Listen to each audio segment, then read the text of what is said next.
Hello, so this video is primarily aimed at users and owners of the Ricoh Theta Z1 360 camera, and it's my preferred workflow from taking the pictures on the camera through to Lightroom, passing it through Photoshop and Topaz Labs.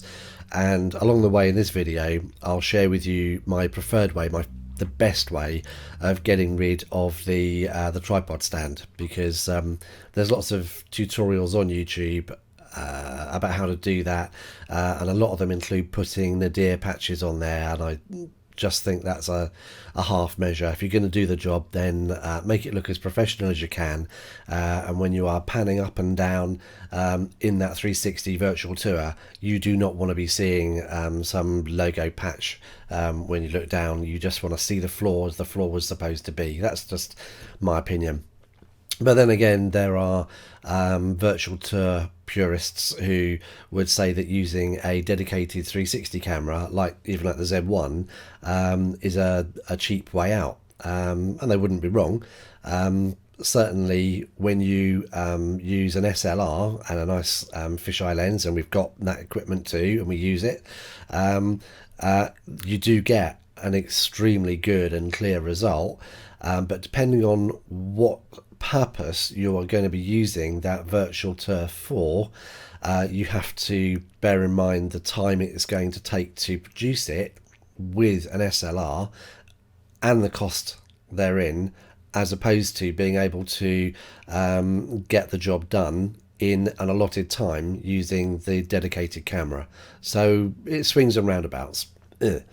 However, we were down in the south of France, and we spent just over a month down there, 5.5 weeks, and we were basically in the Cannes area. We covered that all the way through to Monaco, and we had a succession of villas that we went to photograph, and we did one motor yacht, and we did a floor in an office building in Monaco, and the reception area and the underground car park. So we had quite a busy time. It was a fabulous time. Hopefully going back there again soon. But the reason I've chosen this picture will become clear as we go along. And if I scroll through, I'll probably lose my marker now. Yeah, it's had a really nice pool. That's not the best picture of the pool. Is that one? No. Really nice, lovely garden, this place. Yeah. But I can't show you the full detail using that picture. By the time I've added vibrance and a bit of saturation, then these pictures will probably be good enough on their own just to insert into the tour. So what I wanted was something with a bit of a problem that I can show you how to solve, and that's this picture. So right, okay, so we all know, or owners of the Z1 will know, that you can get a really good plugin, which I think is called the dual fisheye plugin, and a lot of people, I'm sure, swear by that. I don't tend to use it. I tend to just use the bracketing feature on the camera settings itself, and what that lets me do is set the camera up and then take 3 pictures at different exposures, and then merge them together. I say 3, it could be 3, it could be 5, it could be 7 images. I think, is there a 9? I can't remember on the Z1. But you then merge them together, and the different exposures come together, and you end up with one very good image. And I'll just show you what I'm kind of talking about. So on this room, in this room, I took 3, I think. I know. This was the first one, and it was heavily overexposed, as you can see, and the only areas of detail is this area in the kitchen, by this cabinet thing, the table, and this planter thing over there. Everything else is bleached white, so you know, what a useless picture. The picture that we opened this video on was this one, which is more realistic. It's a near accurate exposure, although the room looks slightly darker here in the image than It really was, so I guess it's marginally underexposed. But anyway, look at what happens outside through the doors and the windows. It's completely bleached white again, so you can't see what's going on, and that's useless. And then the third exposure level was terribly underexposed, so the only areas that you can see are the areas through the doors and outside, and then you get the bit of blue sky, you get the green grass and the sun shining and everything else. And the idea is to merge those three images taken at those different exposures into one HDR, high dynamic range image, and get the best of all worlds. So we will try it and see what happens. So I'm going to select all of those three images, right click and photo merge, and photo merge as HDR. Okay, so this preview image here gives you an idea of what we're likely to end up with.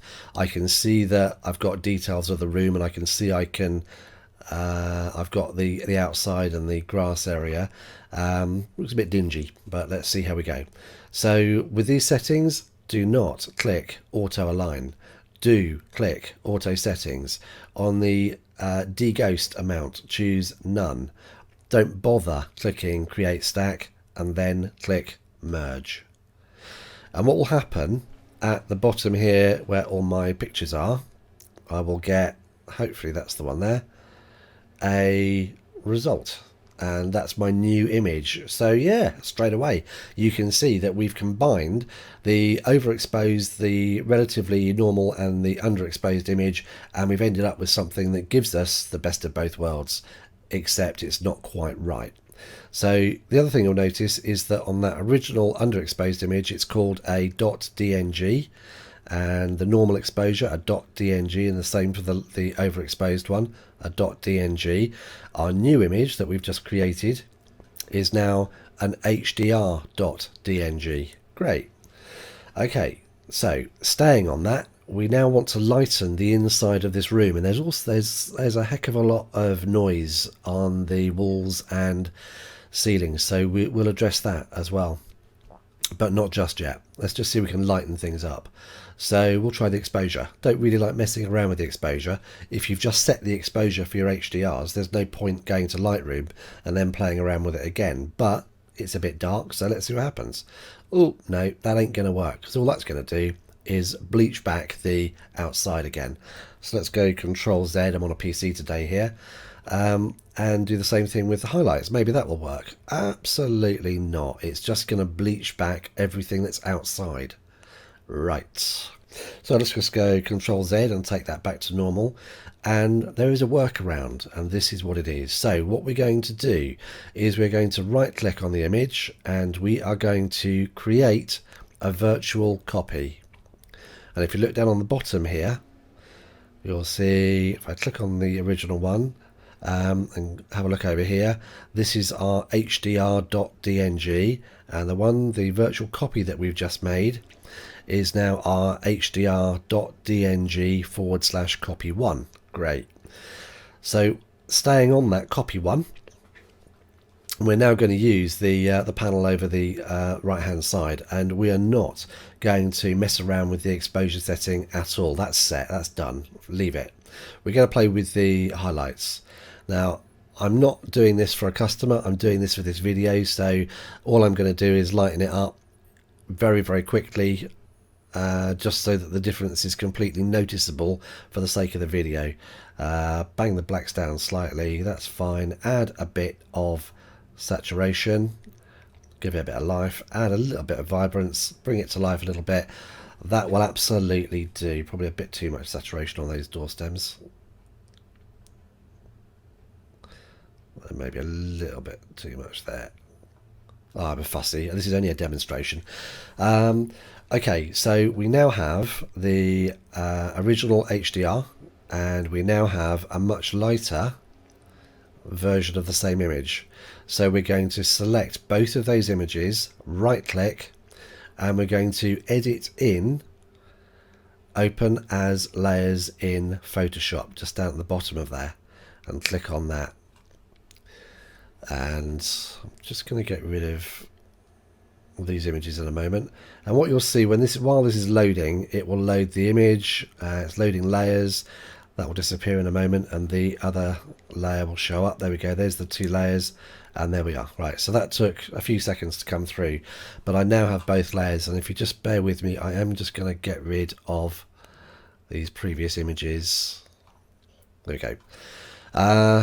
Okay, let's just take the eyeball off that one and back on. So that's what we're playing with.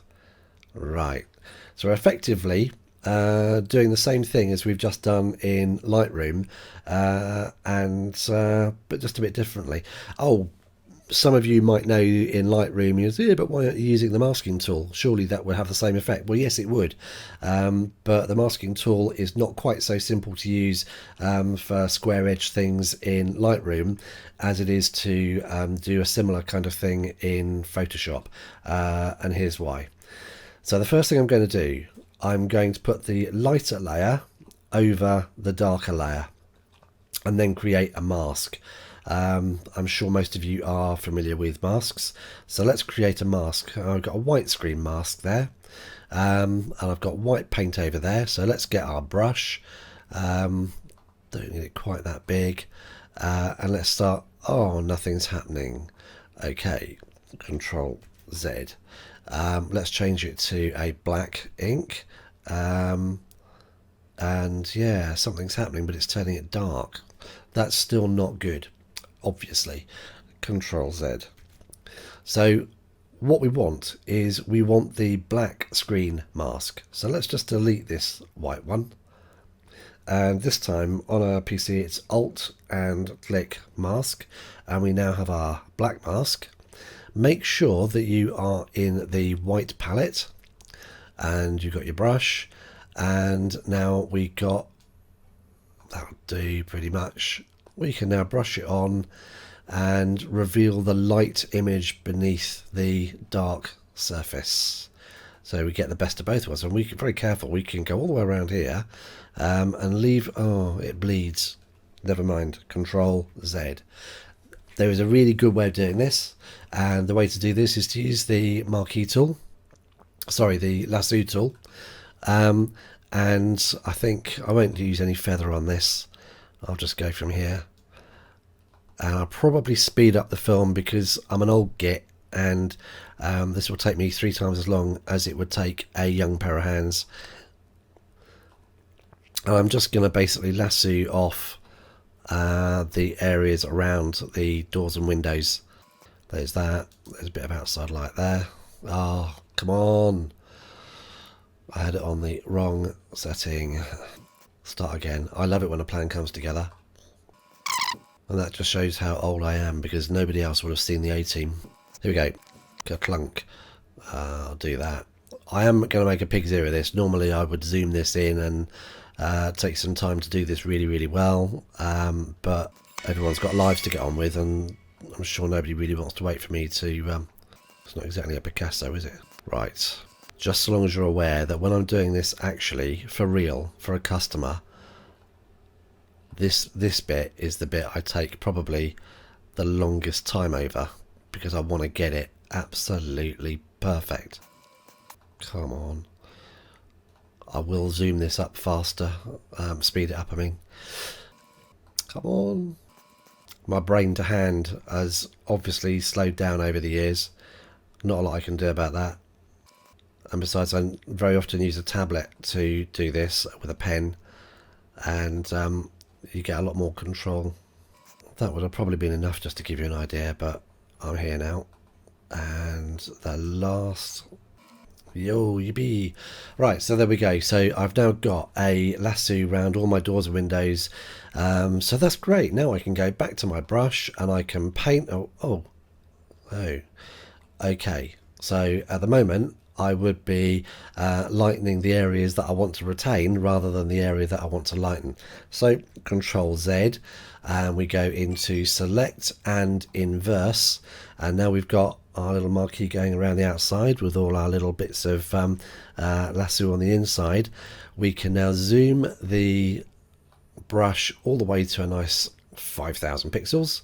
Make sure We're on 100% opacity, don't really need smoothing down there, let's turn it up, and let's just zoom the thing over. It's all done in a matter of seconds. Great. Okay, so let's come off that, and that's job done. Now I know I've got some horrible patches around the doors. That's just where I was very dodgy with my lasso tool, but you get the idea. I've now got a very nice light and bright inside, but I can still see what's going on outside. That's exactly what I wanted to end up with. So over into the right hand layers panel, and we'll just select both, and we will flatten the image. Okay, and then we'll go to File and Save, and that will send it back to Lightroom. And somewhere along here it will insert that new image. It looks to be, come on, where are you gone? Is that it? Yeah, okay. And what you'll see if you look at the name, it's now gone to hdr-edit.tiff.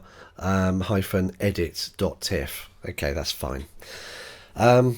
It actually doesn't matter what order you do this next part. I'm going to go and deNoise it now with the Topaz Labs deNoise, but you could just as easily go into the Theta Stitcher and make it into a panorama.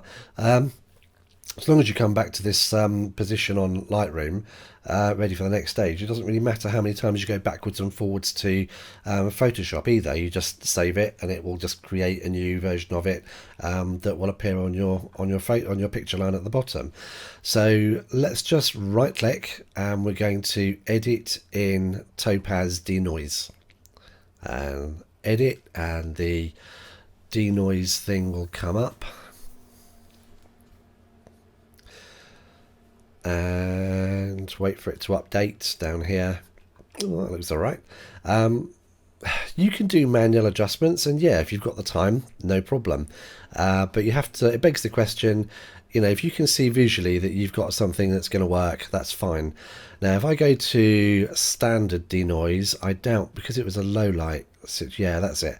So on a standard, I'm still getting noise. You can see it's still quite bad. It hasn't done as good a job as I would have hoped it would do. If I go to the clear, potentially even worse actually. Yeah. So I wouldn't say we've got severe noise, and that might plasticate the thing a little bit too much. Yeah. So low light is probably about right for what we're looking for. I'm happy with that. Just move it around to another area of the room. That to me looks usable. So let's apply that. Get your mouse off there and just allow the thing to process itself, and then the Topaz screen will disappear when it's done, hopefully.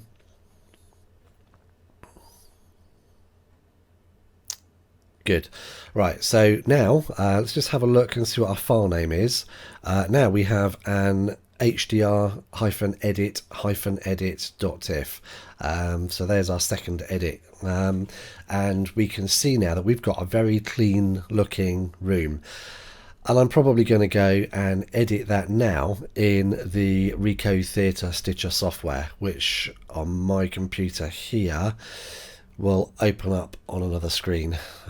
So I'll slide that across. Now again, with this software, don't mess around with it. It's got automatic settings. There is absolutely no merit in messing around with any of this stuff. It just adds time, and you'll end up clicking the automatic button back again anyway. So just go OK. And this next stage is the only thing I find on this particular computer quite frustrating. I'm not sure whether I've just got too little RAM on it, although it's fairly well packed. But normally that would flick itself into a panorama image, and sometimes I end up flicking between pictures to try and refresh it. So if anyone knows that there is a different way of doing that, then please let me know.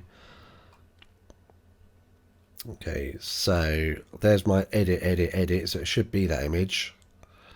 I'm going to click off that one to a neighbouring image and back again. And why it does that, I have no idea. It doesn't do it on my Mac.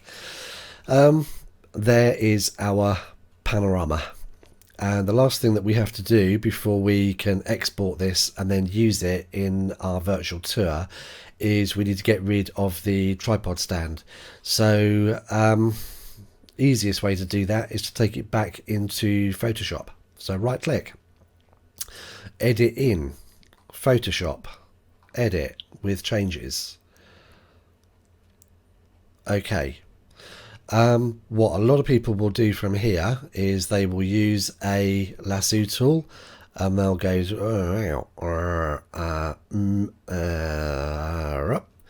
and they'll go edit, fill, content aware, and it will go, but it will leave a mess. And especially because we've got a tiled floor, it won't join up the actual tiles nicely. It will just be a mess, and it's almost impossible with this way, with this aspect, to correct the errors that you'll get with that.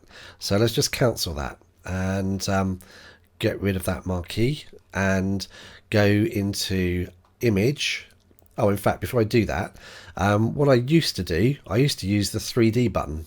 I used to go in there into Spherical Panorama, new panorama layer from selected layer, blah blah blah blah blah, except the only issue I used to have then is that it didn't like the 16 bits per channel. You had to bang it down to 8 bits per channel, otherwise you would get a color distortion. I'm not even going to bother explaining that and going there, but as it happens, Adobe have already said that they're going to be scrapping all of the 3D suite within Photoshop quite rapidly. So that was never really a good way of doing it anyway. So go to image, go to image rotation, and change it 180 degrees. And we've got an upside down image. So why? Let's find out. Let's go filter, distort, polar coordinates. Make sure that you've got it set to rectangular to polar and go OK. And this is the reason why we turned the image upside down. So we've now got a little planet thing, and you can see here that my tripod is bang smack in the center of the image. If I hadn't turned the image upside down, that tripod would have been spread around the outside here and it would have been impossible to get rid of. As it is, we can just zoom in and we can use the lasso and go, I don't want to mess up as many of those, keep as many of those tiles as I can. There we go. And now we go to edit, we go to fill, we make sure that's on content aware, and we go ka-clunk, and it's gone. Okay, and that's actually not that bad a mess. We could leave it like that, really. It's still better than having a Nadir patch, but come on, we can do better than that. And I'm sure all of you have your preferred way of doctoring things like this. You can do it any which way, to be honest. But let's just zoom it slightly. Really isn't that big a deal. I think what I'll do, and bearing in mind I would take a heck of a lot more care over doing this if I were doing it for a customer. There we go, and clunk, clunk. And let's go there.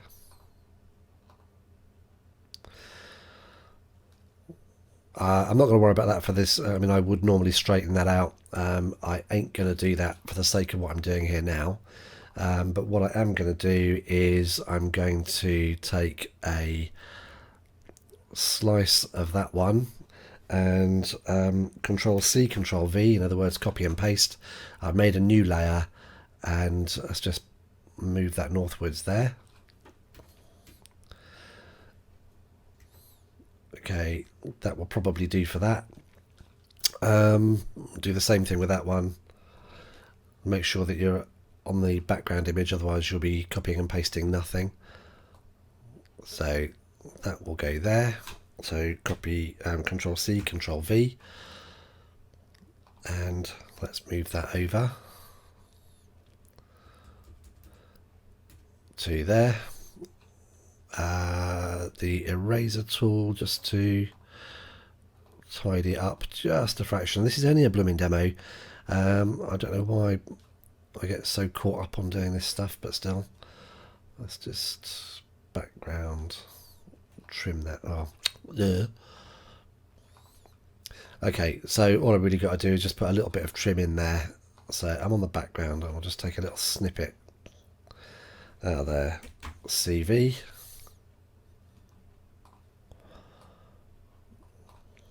Come on, where is it?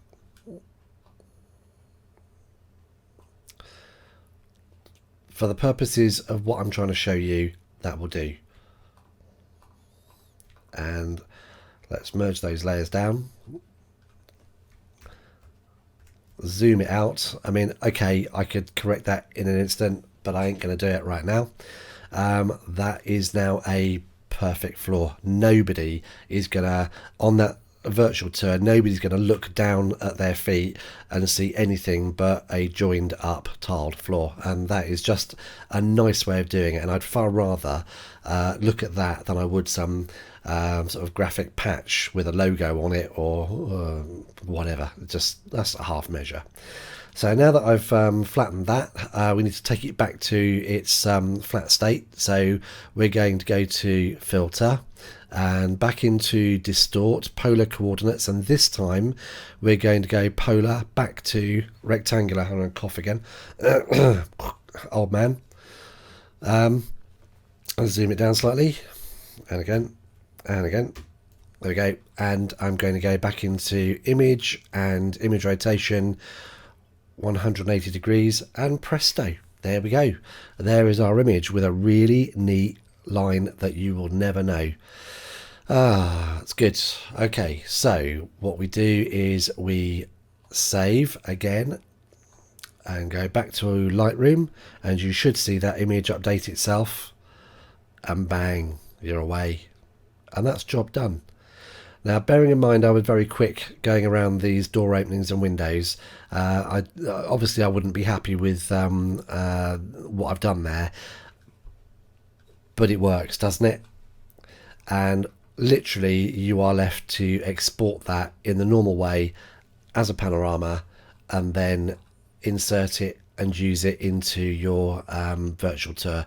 So I hope that is detailed enough, and I hope I didn't waffle on too much or take too long, but that's it. That's what I do. It works for me. I've never had any complaints from any customers.